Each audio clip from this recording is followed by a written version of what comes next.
বকেয়া ডিএ সেই দীর্ঘ প্রায় 10 বছর ধরে চলছে আইনি লড়াই এবং বকেয়া ডিএর দাবিতে চলছে রাস্তার আন্দোলন চলছে ষষ্ঠ বেতন কমিশনের যে 38% ডিএ বকেয়া আছে সেই ডিএর দাবিতে। কিন্তু আইনি যে লড়াই চলছে সেটা মূলত কেন্দ্রীয় হারে পঞ্চম বেতন কমিশনের বকেয়া ডিএর দাবিতে। এই ডিএ মেটাতে গেলে রাজ্যকে 42,000 কোটি টাকা দিতে হবে, রাজ্য দেউলিয়া হয়ে যাবে, রাজ্যে আর্থিক বিপর্যয় নেমে আসবে, রাজ্যের কোমর ভেঙে যাবে। সুপ্রিম কোর্টে এমনই কিন্তু দাবি রাজ্যের আইনজীবী অভিষেক মনু সিংভির। কিন্তু সুপ্রিম কোর্টের সমস্ত রাজ্যের দাবিকে একেবারে কার্যত খারিজ করে দিয়ে 25% 6 সপ্তাহের মধ্যে ডিএ মেটানোর নির্দেশ দিয়েছে সুপ্রিম কোর্টের বিচারপতি সঞ্জয় কারোলের ডিভিশন বেঞ্চ। তারপর থেকেই কিন্তু প্রবল চাপে রাজ্য, বিরাট ধাক্কা একেবারে নবান্নের।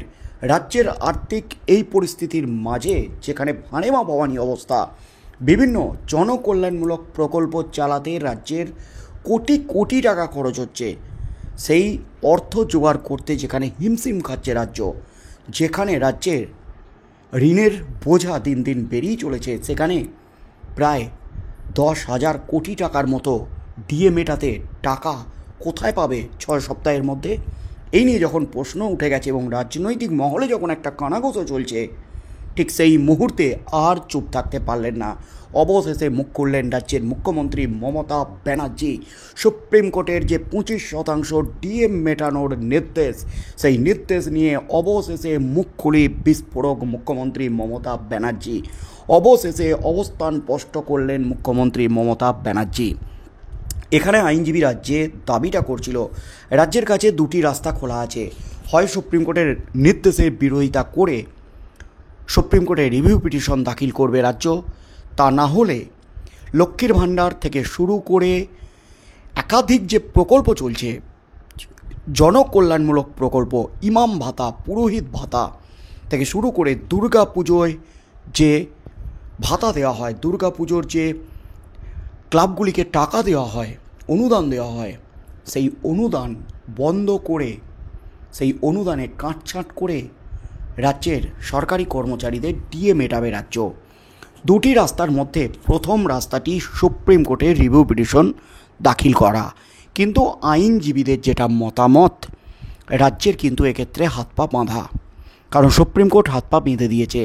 সুপ্রিম কোর্ট যেহেতু অন্তর্বর্তী নির্দেশ দিয়েছে, তাই অন্তর্বর্তী নির্দেশের বিরুদ্ধে সুপ্রিম কোর্টে রাজ্য রিভিউ পিটিশন করতে পারবে না, সেই রাস্তা কিন্তু খোলা নেই। যেহেতু মামলাটি এখনও পর্যন্ত নিষ্পত্তি হয়নি, তাই আইনি পথে এই নির্দেশের বিরুদ্ধে লড়াই করা কার্যত সম্ভব নয় রাজ্যের।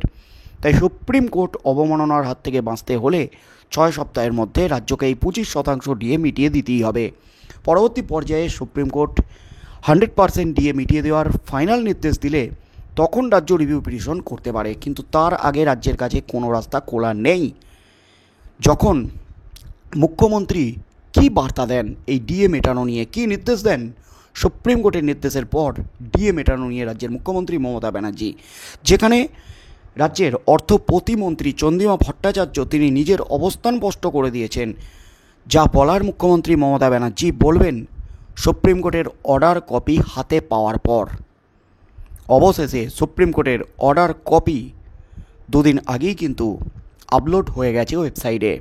সেই অর্ডার কপি সামনে আসার পর অবশেষে বকেয়া ডিএ নিয়ে সাংবাদিকদের প্রশ্নের উত্তরে বিস্ফোরক মুখ্যমন্ত্রী মমতা ব্যানার্জি। ডিএ মামলায় সুপ্রিম কোর্টের নির্দেশ নিয়ে এই প্রথমবার প্রতিক্রিয়া দিলেন মুখ্যমন্ত্রী মমতা ব্যানার্জি। তিনি জানালেন এই বিষয় নিয়ে যা করার আইনিভাবে করবেন, বিচারাধীন বিষয় নিয়ে বাইরে মুখ খুলবেন না। সোমবার 3 দিনের জন্য উত্তরবঙ্গ সফরে যাচ্ছেন মুখ্যমন্ত্রী। দুপুরে কলকাতা বিমানবন্দরে প্রবেশ করার আগে মমতাকে ডিএ মামলা নিয়ে প্রশ্ন করেন সাংবাদিকরা। জবাবে তার প্রতিক্রিয়া, কোর্টের কেসে বিচারাধীন বিষয়ে আমি কিছু বলি না, যা করি আইনত করি, আইন মেনেই করব। অর্থাৎ আইনত যেহেতু সুপ্রিম কোর্ট ডিএকে একটা অধিকার হিসাবে প্রতিষ্ঠা করেছে, 25% মেটাতে বলেছে, কোনো রকম যুক্তি শোনেনি রাজ্যের, সমস্ত যুক্তি খারিজ করে দিয়েছে, তাই সমস্ত কিছু আইন মেনেই তিনি করবেন। অর্থাৎ সুপ্রিম কোর্টের নির্দেশই যে রাজ্য পালন করবেন সেটা কিন্তু ইঙ্গিত দিয়ে দিয়েছেন মুখ্যমন্ত্রী মমতা ব্যানার্জি। গত শুক্রবারই রাজ্যের সরকারি কর্মচারীদের বকেয়া মহার্ঘ ভাতার 25% মিটিয়ে দেওয়ার নির্দেশ দিয়েছে সুপ্রিম কোর্ট। নির্দেশে বলা হয়েছে আগামী 6 সপ্তাহের মধ্যে এই বকেয়া টাকা মেটাতে হবে রাজ্যকে। সুপ্রিম কোর্টের বিচারপতি সঞ্জয় কারোল এবং বিচারপতি মনোজ মিশ্রের বেঞ্চ সংশ্লিষ্ট মামলার সঙ্গে যুক্ত সকল পক্ষকে আগামী 4 সপ্তাহের মধ্যে লিখিত বক্তব্য জানাতে বলেছে। আগামী 4 আগস্ট শীর্ষ মামলার আবারও শীর্ষ আদালতে এই মামলার শুনানি হওয়ার কথা। বস্তুত কেন্দ্রীয় হারে এবং বকেয়া ডিএর দাবিতে কলকাতা হাইকোর্টে মামলা দায়ের করেছিলেন রাজ্যের সরকারি কর্মচারীদের একাংশ। 2022 সালের 20 মে হাইকোর্ট কেন্দ্রের সমতুল্য 31% হারে ডিএ দেওয়ার নির্দেশ দেয় রাজ্যকে। কিন্তু হাইকোর্টের ওই নির্দেশকে চ্যালেঞ্জ করে সুপ্রিম কোর্টে গিয়েছিল রাজ্য সরকার। 2022 সালের 28 নভেম্বর রাজ্যের ডিএ মামলা প্রথমবার সুপ্রিম কোর্টে ওঠে। 2024 সালের 1 ডিসেম্বরের পর থেকে বারবার শুনানি পিছিয়ে গেছে। অবশেষে 18 বার শুনানি পিছিয়ে যাওয়ার পর 19তম বারে কলকাতা হাইকোর্টের পর্যবেক্ষণে কোনো যে ভুল নেই সেটা জানিয়ে দিল সুপ্রিম কোর্ট। রাজ্য সরকারি কর্মচারীদের যে পরিমাণ বকেয়া মহার্ঘ ভাতা রয়েছে তার মধ্যে আপাতত 25% দিয়ে দিতে হবে, এমনই কিন্তু নির্দেশ দিয়েছে। এর মধ্যে প্রশ্ন উঠেছে, তৃণমূল সরকার আদালতের নির্দেশ মেনে নেবে নাকি অন্য বেঞ্চে মামলা করবে। তৃণমূলের একটি সূত্র জানাচ্ছে এই নিয়ে যা সিদ্ধান্ত নেওয়ার তৃণমূল নেত্রী মুখ্যমন্ত্রী মমতা ব্যানার্জিই নেবেন এবং যা বলার তিনিই বলবেন। যদিও প্রথমবার এ নিয়ে প্রতিক্রিয়ায় সরকারের পদক্ষেপের বিষয়ে বিশেষ কিছু ব্যক্ত করলেন না মমতা ব্যানার্জি। অন্যদিকে মুখ্যমন্ত্রীর বক্তব্যের প্রতিক্রিয়ায় সংগ্রামী যৌথ মঞ্চের কনভেনার ভাস্কর ঘোষ বলেন, ডিএ মামলার বিষয়ে প্রাথমিক প্রতিক্রিয়া দিতেও থতমত খাচ্ছেন উনি, কারণ ওর আইনজীবীরাও ভাবতে পারেননি যে এমন একটি নির্দেশ আসতে পারে। ওই ধাক্কা রাজ্য সরকার এখনও কাটিয়ে উঠতে পারেনি। আর উনি যখন বলছেন যা কিছু আইন অনুযায়ী করবেন, তাহলে সুপ্রিম কোর্টের নির্দেশ অক্ষরে অক্ষরে পালন করুন। বকেয়া 25% ডিএ মিটিয়ে দিন। ডিএ মেটানো ছাড়া কোনো পথ খোলা নেই রাজ্যের। অর্থাৎ মুখ্যমন্ত্রী মমতা ব্যানার্জি প্রথমবারের জন্য মুখ খুললেন। গত শুক্রবার ডিএ মামলার ফাইনাল নির্দেশ দিয়েছে সুপ্রিম কোর্ট। অর্থাৎ শুক্রবারের পর থেকে 3 দিন কেটে গেছে। শুক্র, শনি, রবি মুখ খোলেননি মুখ্যমন্ত্রী মমতা ব্যানার্জি। অবশেষে সাংবাদিকরা মুখ্যমন্ত্রীকে সামনে পেয়ে ডিএ নিয়ে, বকেয়া ডিএ মেটানো নিয়ে প্রশ্ন করেন।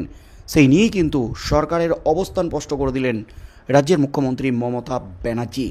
স্পষ্ট করলেন যা করবেন আইন মেনেই করবেন এবং বিচারাধীন বিষয় নিয়ে তিনি মন্তব্য করেন না। তিনি এই নিয়ে কোনো মন্তব্য করবেন না। অর্থাৎ ডিএ যে তিনি মেটাবেন, মেটা যেতে বাধ্য, সেটা কিন্তু স্পষ্ট করলেন সংগ্রামী যৌথ মঞ্চের কনভেনার ভাস্কর ঘোষ। কি হতে চলেছে আগামী দিনে? 6 সপ্তাহের মধ্যে ডিএর যে 10,000 কোটি টাকা, এই টাকা মেটাতে রাজ্য কী পদক্ষেপ নেয়? কোথা থেকে আসবে এত কোটি কোটি টাকা? কী সিদ্ধান্ত নেন রাজ্যের মুখ্যমন্ত্রী মমতা ব্যানার্জি? কী ঘোষণা করেন?